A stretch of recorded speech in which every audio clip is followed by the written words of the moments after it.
Hi, thanks again for joining me on this Bible talk. Now, this talk, it's called Thomas from Doubt to Declaration of Deity. And obviously what this is about, it's just in a sense, there may be two parts to this. The first part is maybe just looking at Thomas as a person, because he was stigmatized at being doubting Thomas.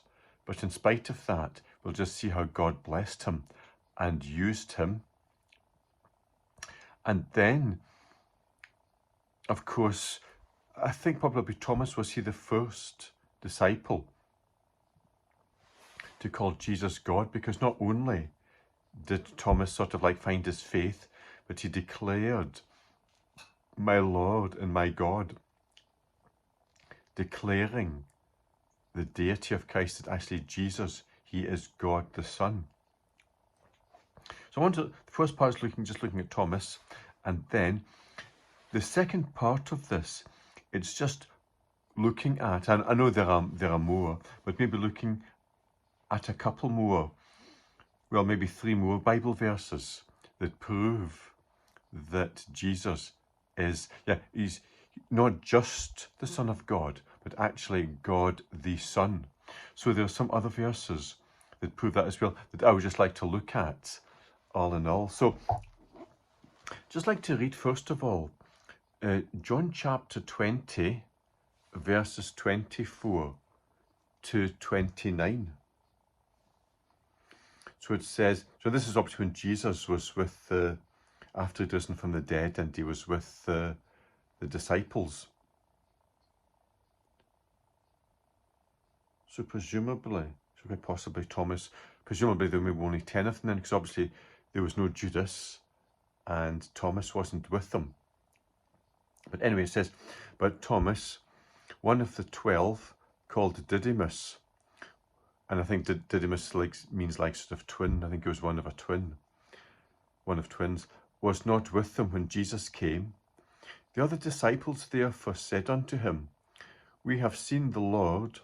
But he said unto them, Except I shall see in his hands the print of the nails, and put my finger into the print of the nails, and thrust my hand into his side, I will not believe.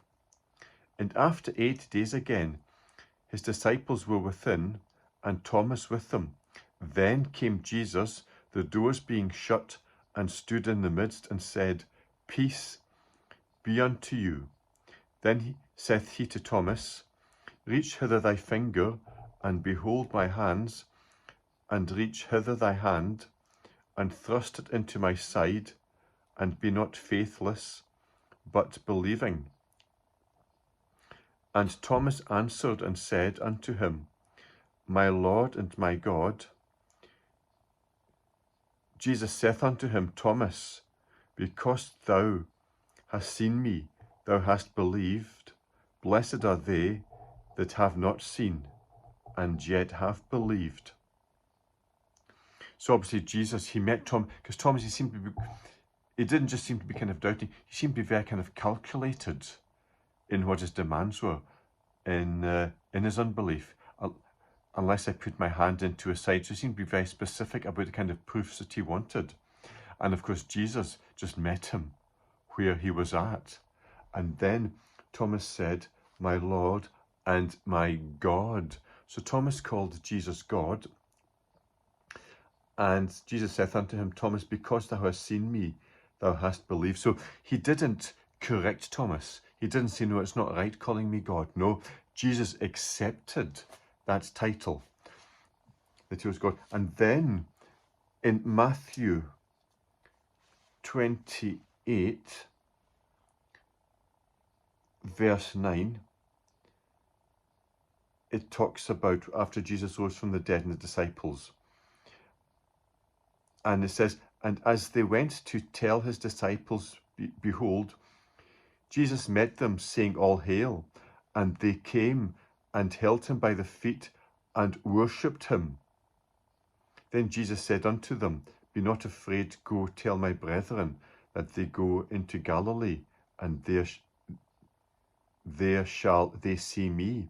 So again, they actually worshipped, they actually knelt down before Jesus and worshipped. Well, they came and held him by the feet and worshipped him. So again, Jesus, he accepted the worship. Now remember earlier on when Jesus was tempted in the desert by Satan, just to worship Satan. But then Jesus says, it says, worship the Lord thy God, and him only shalt thou serve. So Jesus retorted back saying, no, it's only legitimate to worship God. Yet Jesus, he accepted the worship from the disciples without counting. He didn't tell them to get up. No, don't worship me. So in a sense, that's also another verse that proves that Jesus is God the Son. And well, just going back to Thomas, and of course we know, I think traditionally, and from history we hear that Thomas, he actually went as a missionary to India. And I think there's still some Christians, I think they're called as the Thomasean Christians. Of course he was martyred, but I think there's some Christians who can still, in a sense, trace their conversion roots to the missionary work which Thomas did when Thomas went to India to preach the good news. The good news filtered down. Now they think there's some Christians in India who can still trace their conversion or the different steps and people influenced them back to the missionary work which Thomas did.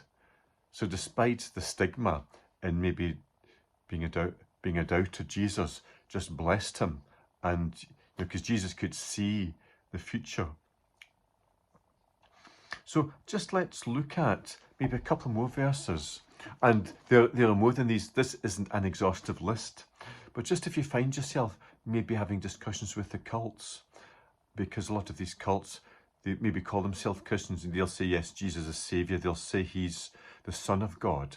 They might say things which are maybe right in themselves, but they don't accept that Jesus is God the Son. And maybe if you find yourself maybe debating with them, a couple of scriptures you can use. Now, I think for me, the best version for me is the King James Bible. I think from what I've seen is, I would say, one of the, if not the best version, one of the better versions for proving that or asserting the deity of Jesus, that he is God the Son. Because 1 Timothy 3:16 in the King James says, and without controversy, great is the mystery of godliness. God was manifest in the flesh, justified in the spirit, seen of angels, preached unto the Gentiles, believed on in the world, received up into glory. So that's 1 Timothy 3:16. God was manifest in the flesh. Some of the other versions, they're not quite as specific. There's one of them just says, well, he appeared in a body, and it's a bit more vague. You're kind of losing the assertion of the divinity of Christ. And another well-known verse, which proves the divinity of Jesus, that he is God the Son, in Isaiah chapter 9, says, for unto us a child is born, unto us a son is given, and the government shall be upon his shoulder, and his name shall be called Wonderful Counselor, the Mighty God, the Everlasting Father, the Prince of Peace. So in Isaiah, so there is called the Mighty God.